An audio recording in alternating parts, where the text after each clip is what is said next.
Okay. There we go. We're recording now, and I just want to thank everybody for being here tonight. There's obviously a great deal of talent, a lot of technology, a lot of really interesting backgrounds all throughout there. And then, of course, we have the lawyers, judges excluded, of course, the next step up. But then we have some of the lawyers here, of which I tease myself as well. But quite seriously and frankly, I want to thank everybody for coming here. What we're trying to do tonight is start organizing um, and helping perhaps to replicate the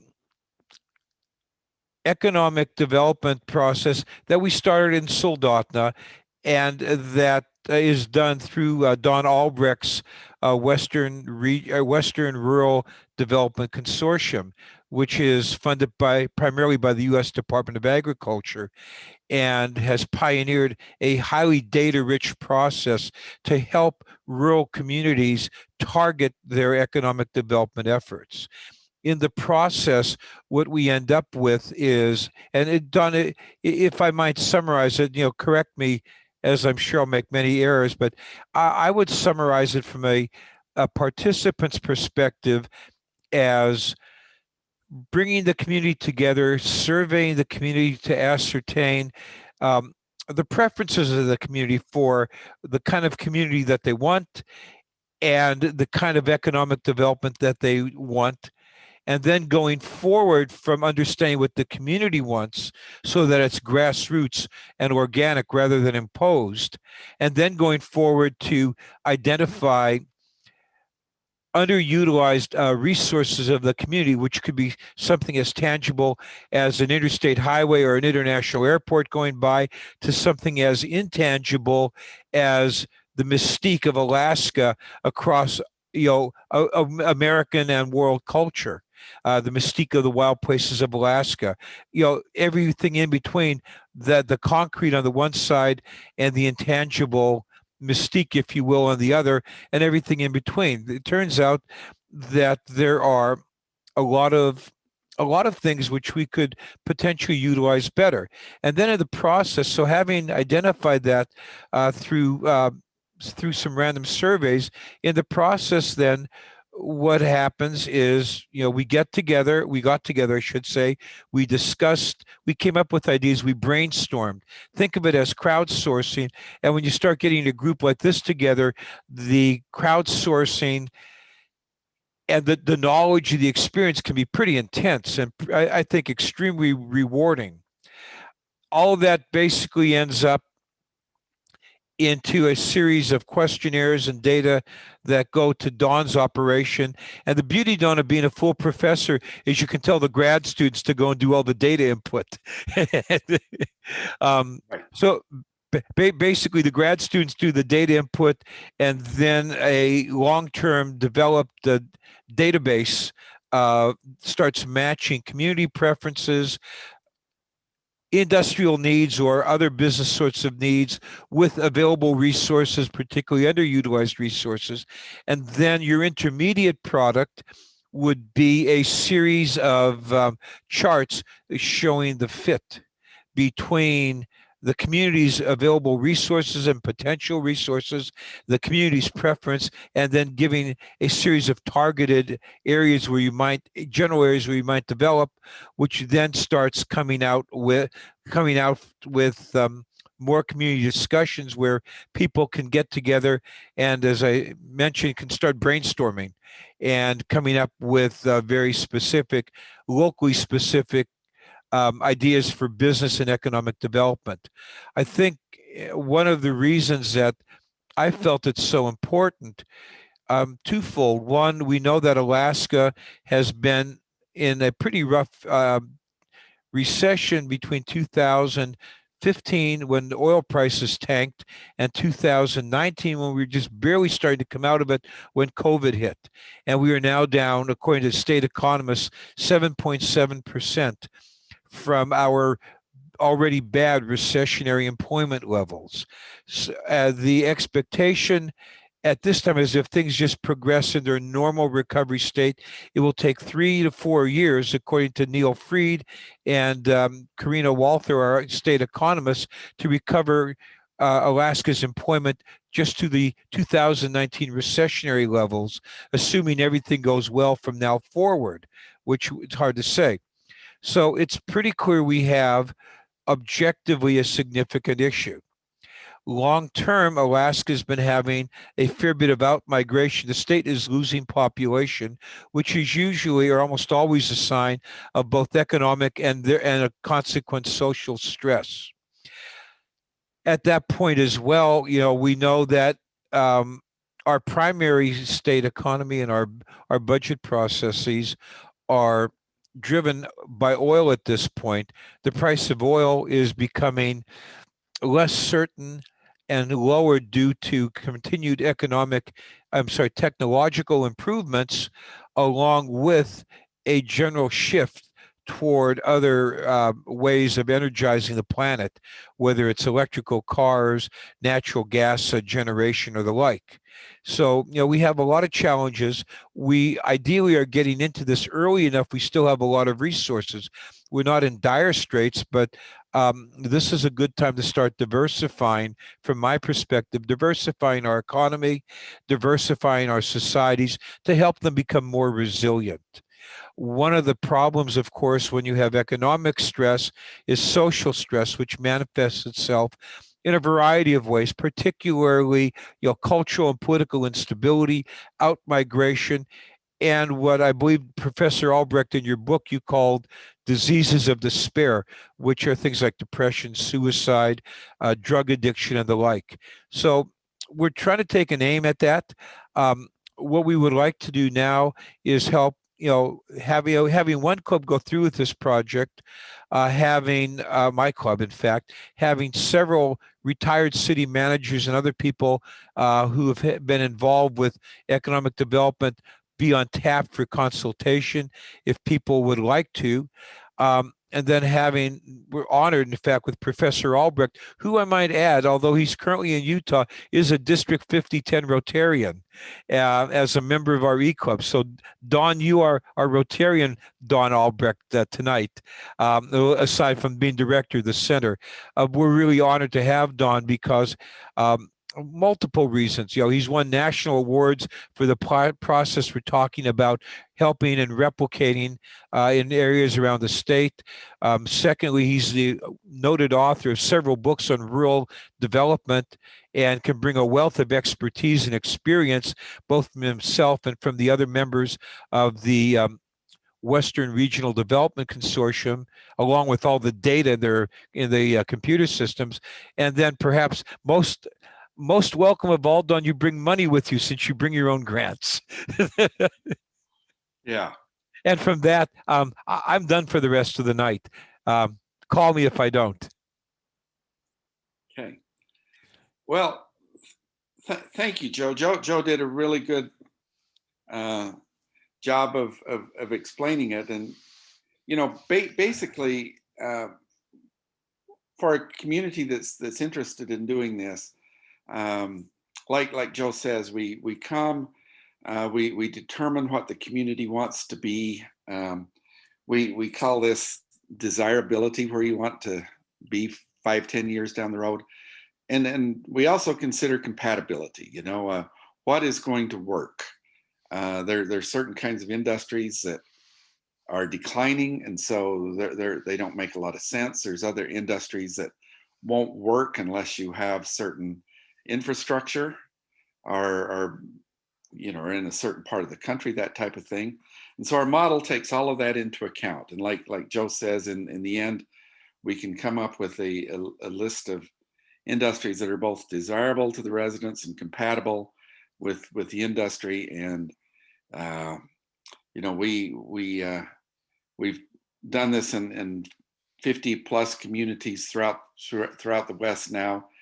And so we can come in with expertise and help you through the process and answer questions. But right now, maybe where we could start is what questions do you have? that I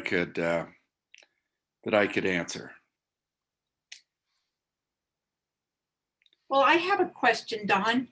Okay. Let's say we have Haynes on board right here with us today. And Okay. so how would you match up, say, a club in Juneau, and what would their role be in helping Haynes develop this, get things started, get the survey going and start looking at the committee and all that sort of thing? Very, very good question. What I would recommend is and one thing that we've learned in doing this process for a decade or so is how to be flexible. We recognize that every community is unique, and especially when we get into Alaska, that some of you guys are really isolated, and so when we start talking about infrastructure and connectivity and some of those things, it's very, very different for you. But anyway, what we would recommend is that we get somebody who's willing to be the driver, the leader of the show, and what Joe and I envision is this could be, this is where Rotary would have a role here, is that you could be the one that kind of makes this go. We would also it also to frankly, to get the outcomes we need to have local buy-in with elected officials and economic development directors and people who have the positions that can make things happen. And so what would be great is if we could get a committee put together of, you know, it's varied all the way from a handful of people, 5 or 6 up to 15 or 20, depending on who you are and what works best for your community, with somebody kind of driving the show. At that point, I would recommend that then me and perhaps others from my team would meet on a Zoom meeting with your community's team, and we could work out the details of how do we proceed from here. What we do is we need there's a short survey that we need filled out, and this survey we would like to get it as distributed as broadly through the community as we can. Critically would be those people who actually move and shake things in the community and make things happen. This survey its goal is to determine what you want your community to be when you grow up. It takes about 10 minutes to complete. Okay, so we would need help in getting this survey completed, and then we have what we call an asset inventory, and we need help with that as well. And so this is a list of 41 different things that we look at. They include the skills of the workforce. Is there an airport nearby? Is there an interstate highway nearby? How good is the broadband? Just those kind of rail.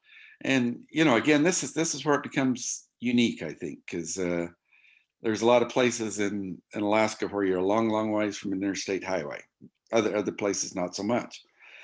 But and then what we do is we take the information from the asset inventory, the information from the surveys, and we have all kinds of data that we've put together for every community in America. Plus, we have completed surveys with about 3,000 businesses where we ask them what they need to do business in a community. So we know what the industry needs, and then we when we put it in our model, it's basically an eharmony.com. Basically what we're doing is we're going to match the community with the industries that work for you, that meet that work on what we call desirability industries. So we're not going to recommend things that the residents don't want. So it's going to be desirable to the residents. Plus, it's going to be compatible with what the industry needs. We're also not going to recommend something that you simply don't have the infrastructure to provide. It just isn't going to work in your community. You know, at a very fundamental level, we're not going to recommend natural gas where there isn't any natural gas, if that makes sense. Other industries may need to be by a seaport or by an international airport. If you don't have it, it doesn't make sense to match you with that particular industry. Okay. Does that make sense? Yeah, yeah. Don, somebody, just as a humorous aside, Brenda, you had pointed out we have no interstate highways in Alaska. That's not true. Technically, the Sterling Highway and the Seward Highway are Interstate 1, which is why you managed to have a two-lane, undivided road getting all kinds of federal highway monies. Uh, no, but I think the point was, Brenda, that some places have good transportation, big international airports. Other places may have a lot of natural gas, but um, every community is going to be pretty different. And so the approach is to tailor to each of the communities.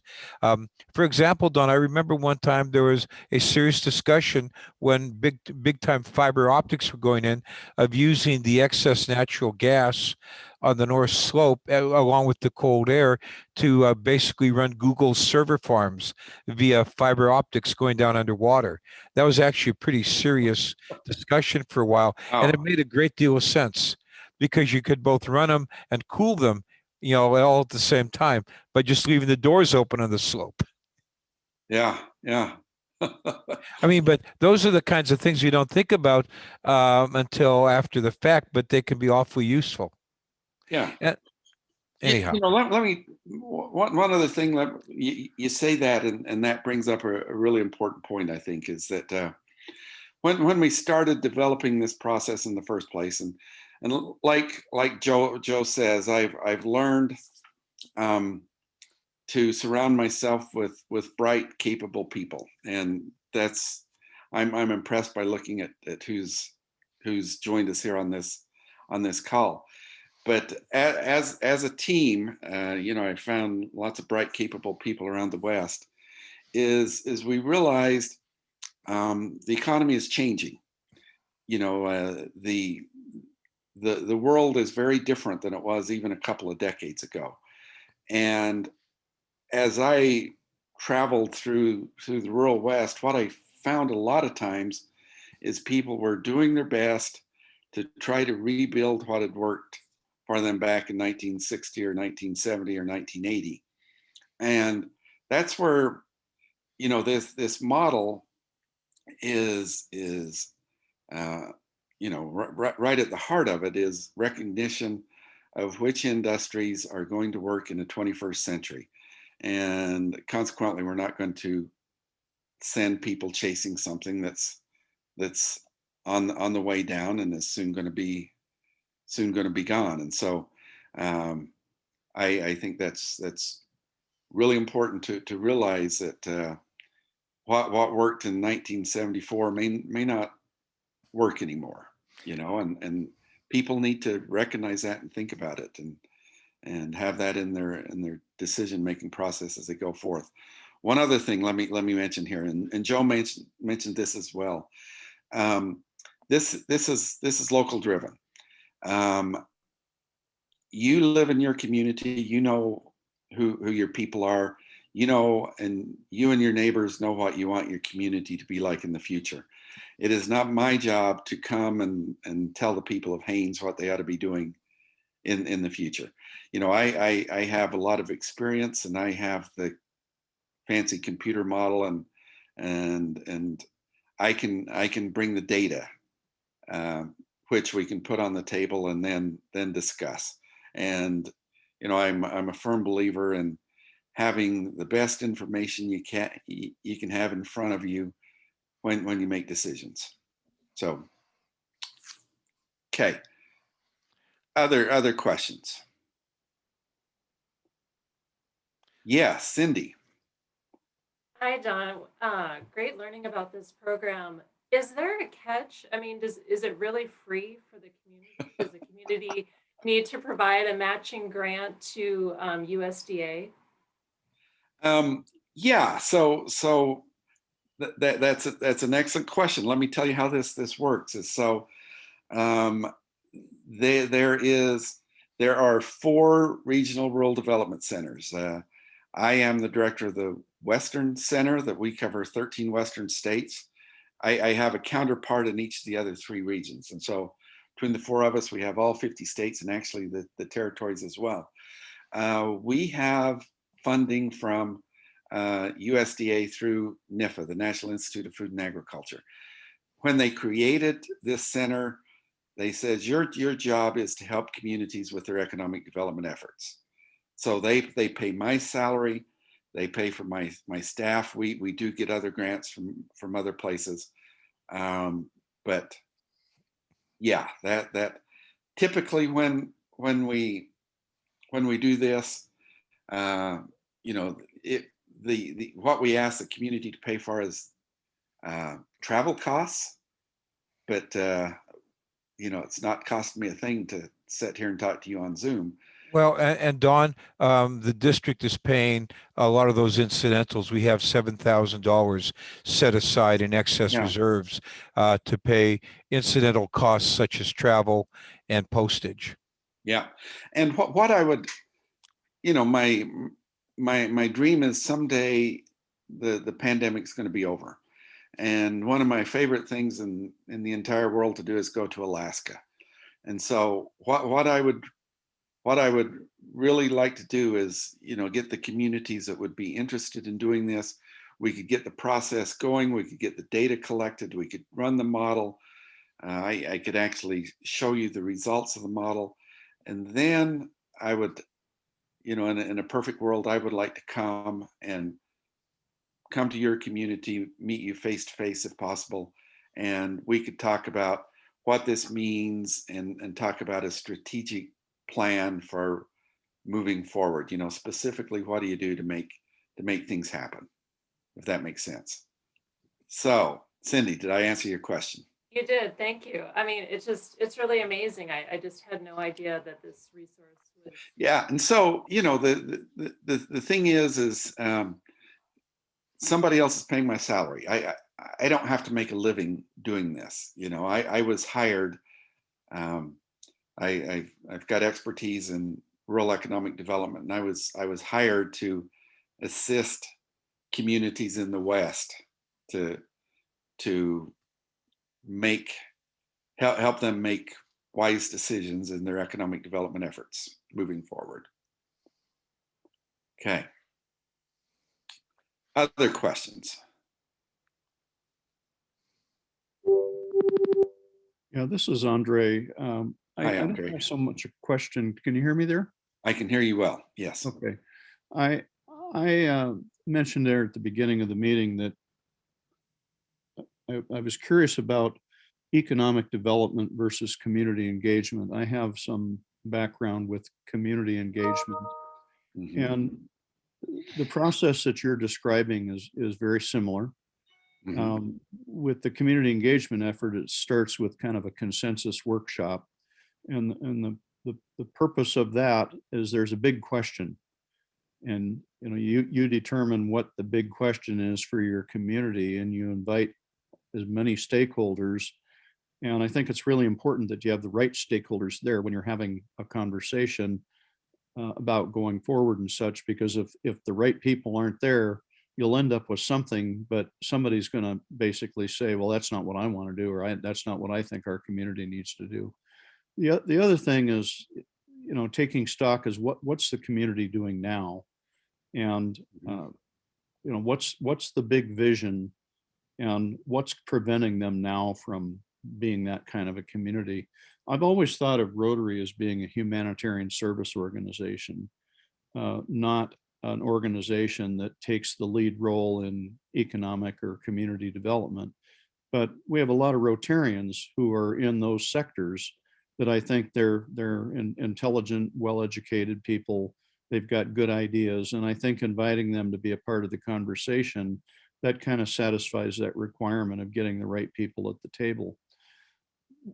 And what I know about Alaska is that a lot of communities have different capacities. And some of our very large communities, it's very bureaucratic. And some of our very smallest communities, they lack anybody with any kind of particular training and skill. So they need a guide on the side that'll kind of hold their hand and walk them through the process. And then, of course, you got everything in between. But once you have that consensus workshop, then you develop this shared vision of what kind of community do you want to be. And if you can reach consensus about that kind of a community, then moving forward is just a matter of sitting down and saying, what resources do we have to bring to bear that we can rely on to get us to that point? And what kind of other people do we need to bring into this process? So I think once you have that vision, you drill down, you start working on the action planning.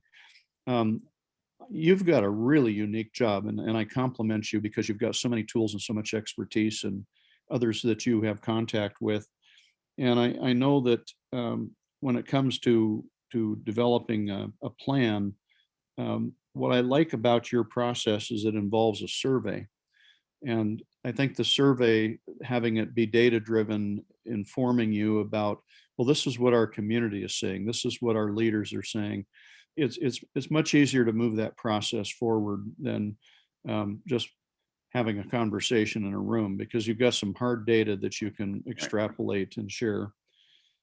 But I really think that all of those pieces together, I keep coming back to, is it Rotary's role to take the lead here, or is Rotary a catalyst that can call on other community leaders and get them at the table when you have a conversation? And I think, if there's agreement that as a community, we need to retool our thinking about what kind of a community we want. And I do think that you hit it right on the head.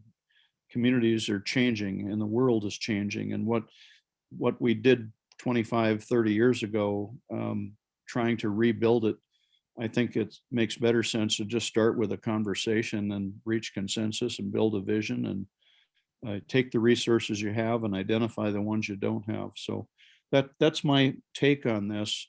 I'm not sure that a lot of our smaller Rotary clubs are going to take this on, but I do know we've got a lot of great Rotarians in those smaller clubs that have a lot of connections and probably would welcome being a part of the community conversation.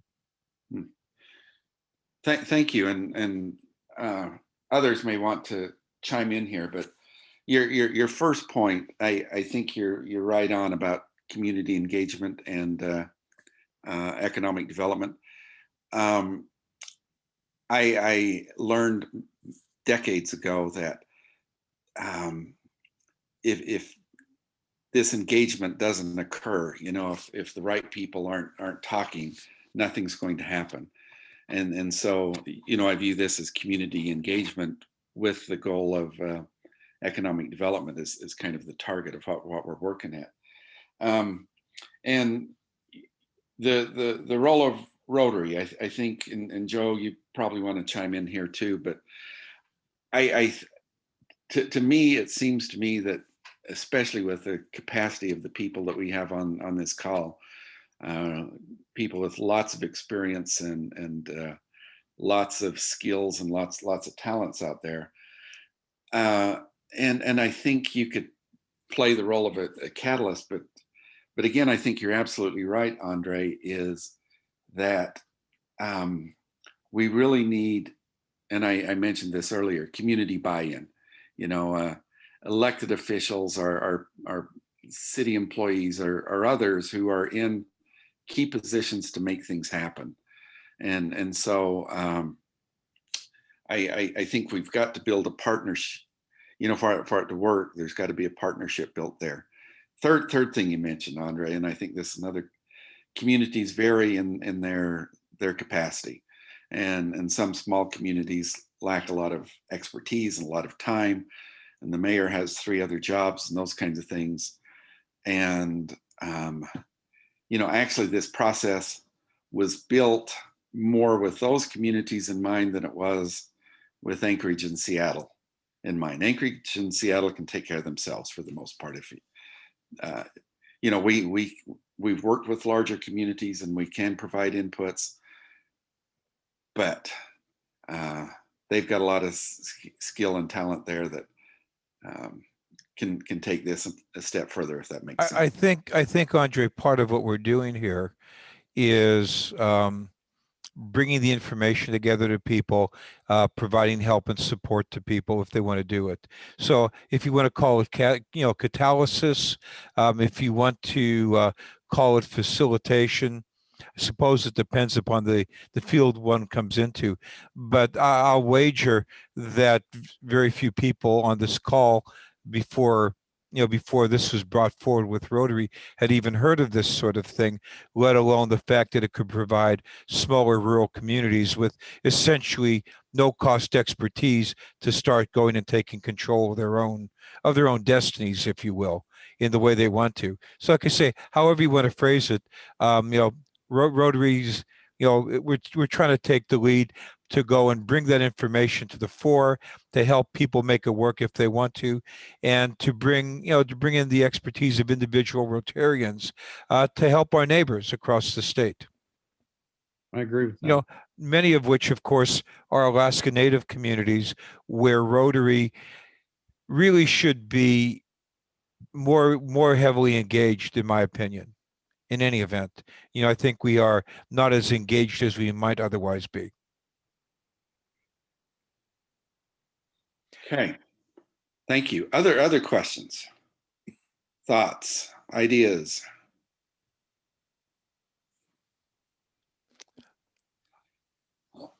Joe, I don't know. To me, it appears, this is a process that's intended for an individual community. It's right. And so I think what would make sense is for each of you with your own individual community to, I don't know if anybody wants to jump on board right now, or if you want to talk to some people and we could. Oh, Don, I've taken names. I copied the attendees list here. Okay. But then I've taken names. What would make sense at that point, I think, is for Joe and me to meet individually with a group of people that at each community level, and we could talk about the details, and we could have a discussion first off to make sure that everybody. I could go into more detail and show how the process works, make sure you're on board and want to do it, and then we could work out the details of where to go from there. Yeah, and actually, I sent around to people in the district materials that you've sent me, along with kind of a brief description and write up as well. So I think at this point we listed as a 1-hour meeting, and we are at 57:54. I'm happy, and I know you are, Dawn, to stay on and answer any questions that people have. But I've taken names, and I'm prepared to go and start contacting people. I know, Brenda, you've contacted a fair number of people. We have several Rotary clubs represented at this time. And I know who you are. The Rotary Railroad. The Rotary Railroad is still working smoothly, guys.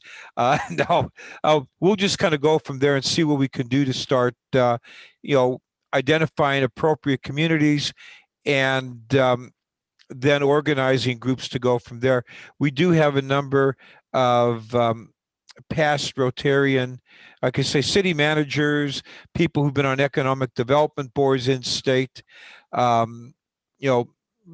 former district lieutenant governors who have offered to help and basically just help make things run more smoothly for various groups. So we can just go from there. We have the resources, basically it's not going to cost anything to speak of. We have the resources to help, and we know whom to contact to get more resources that might be appropriate. So Brenda, what I think we'll do at this point is we'll work largely through you, except for anybody else on the call that wants to contact me directly. As you can see, I've renamed myself up here. I have now renamed myself to my 21st century real identifier, which is my email address, which unlocks all things. So anybody who wants to email me, it's right there. It's casheye@alaska.net. Easy to do. A lot of you have done it already. Just catch me, like I say, on the going into the 21st century with my real identifier at this point. It's casheye@alaska.net. So email me, Brenda. We'll talk, and I know you've been speaking with other people. At this point, I think it's time to break out into smaller groups and identify communities and areas that do want to participate, and then people from the district who can, or from around the district who can be of assistance to them as they move forward. And Ron, I did see you had your hand up. You're muted, Ron. I wanted to thank you and Don for that whole discussion on broadband. That to me was a wonderful session, and there is so much activity going now. Lots of different factors across the state seem to be coming, and they're all in flux. There's no focus to it.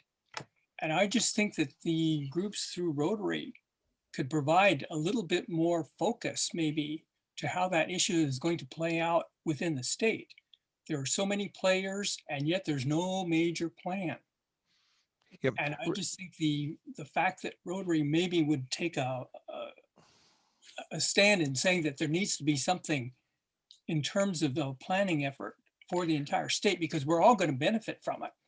There's no doubt about that. Yeah. But it's a matter of how you use that, and if that's an appropriate kind of thing for this group to even think about. I think individually we can do it. A couple things. Complex issue. Ron, a couple things. I just verified the links yesterday to those recorded sessions, and I'll be circulating those within the next few days. We'll be posting them on our website, and we'll also be posting the materials from all of our speakers.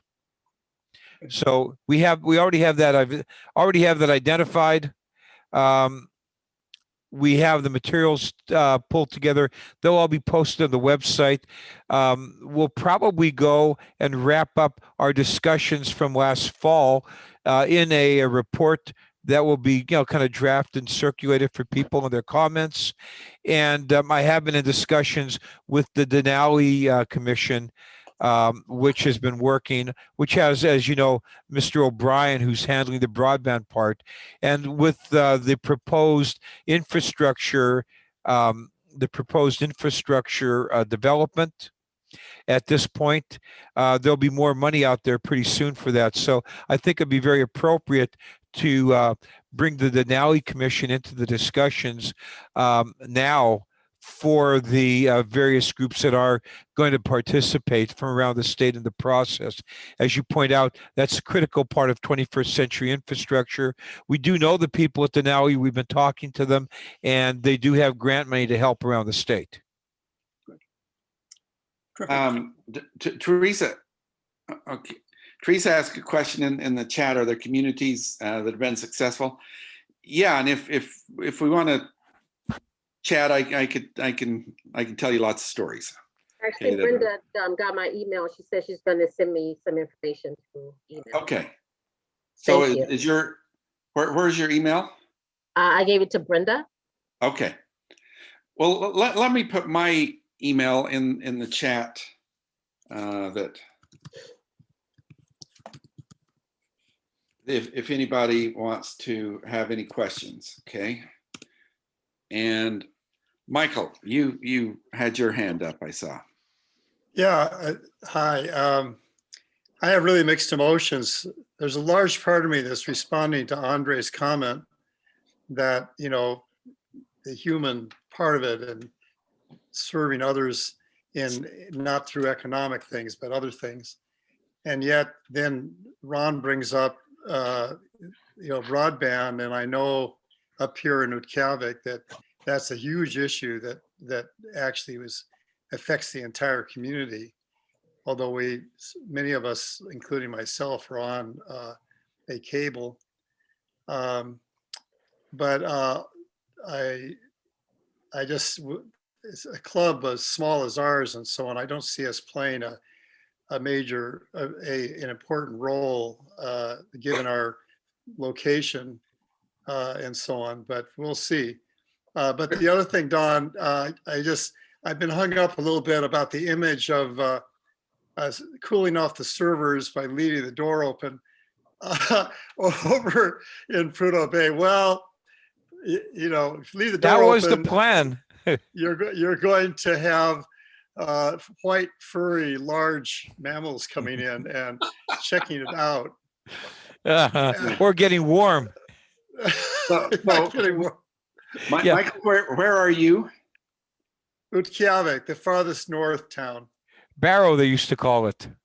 It's easy to find on the map. We're just at the top. Yeah.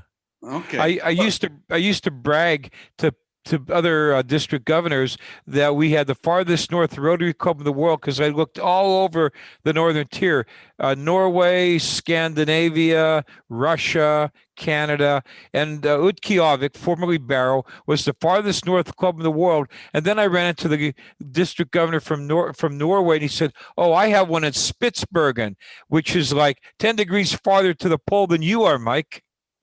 Well, as Svalbard is farther north than us.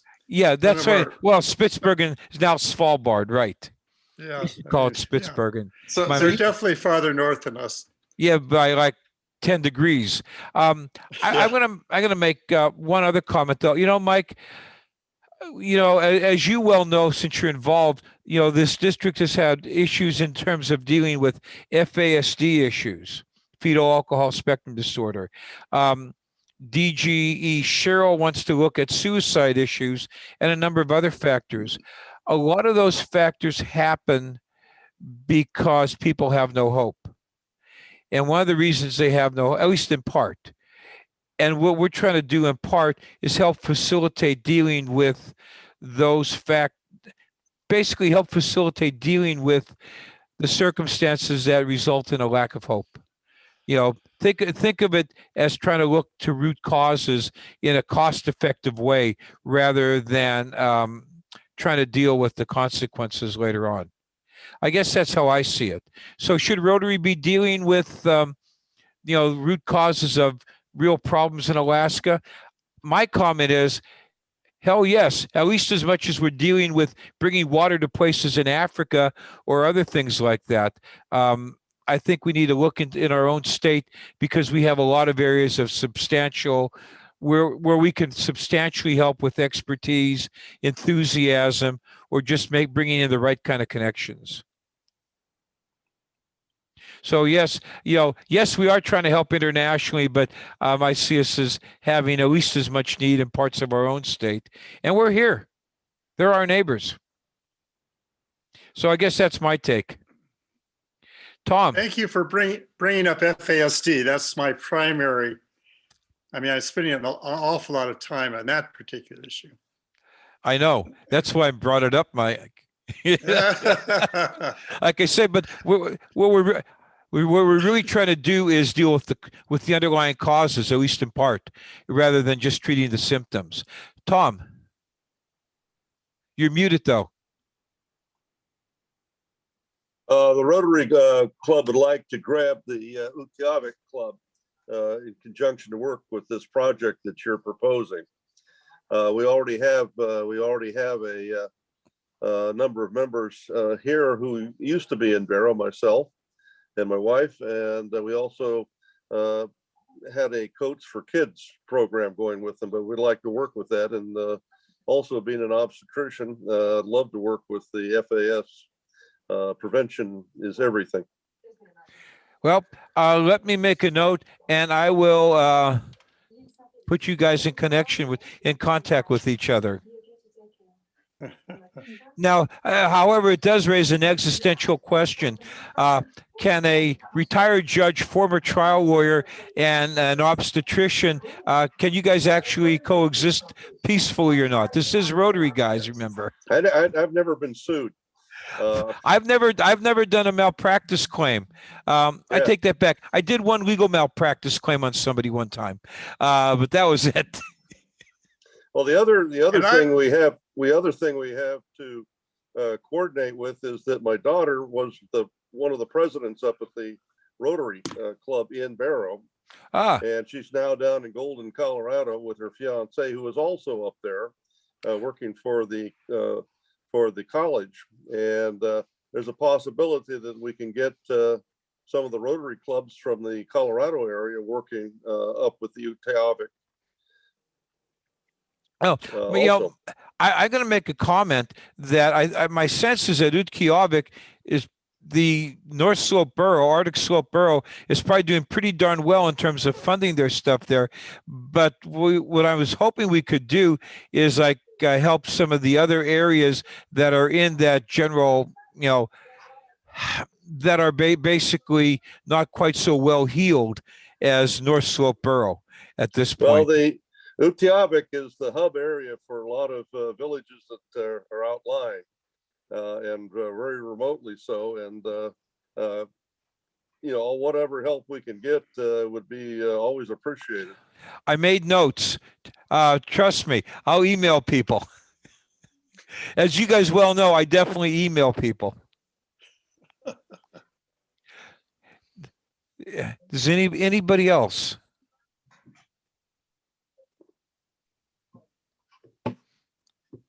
Yeah, maybe on that note. Well, Cindy's got raised her hand again. Oh, sorry. I was just curious. I was just thinking, gosh, Don and Joe, if you guys spoke to the Alaska Native Village Corporation Association, it's like a group of all the village corporations, and you know, and so if you were a guest, I could put you in touch with them. I mean, you would have a queue. I mean, like every village that's out there that is just struggling so hard right now. I mean, there's a lot of obviously natural disasters going on too, related to water as of late in the state. Oh, we know about that. We're working really hard on that. Right. You may not be aware, but we are working very, very hard on that with one of our district governor line people right now, Cindy.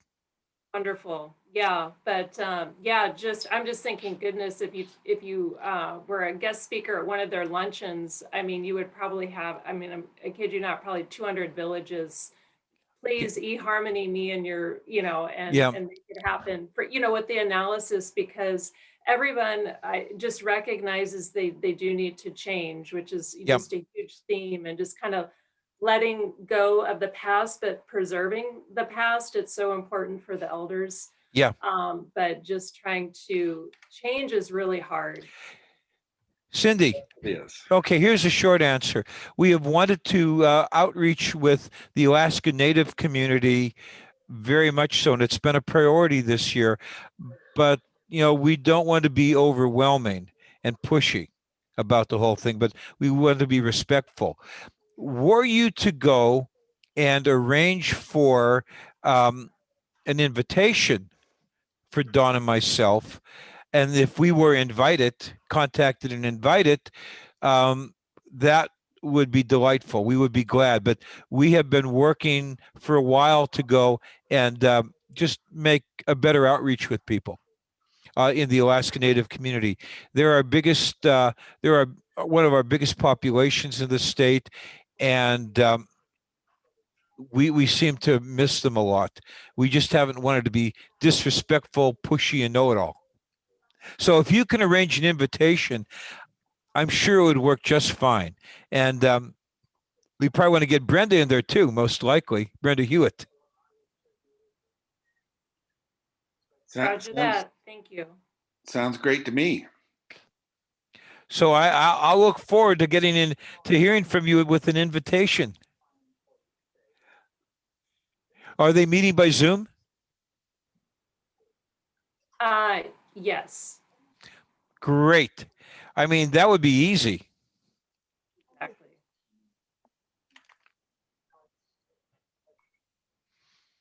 All right.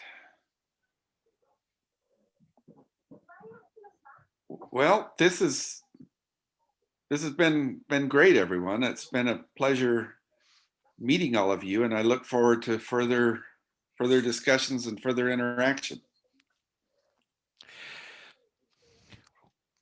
Okay, well, I guess at this point Probably then, late at night for you. What, Brenda? I was saying it's probably late at night for you. It's 10, 11. So, that's not bad. That's outside of government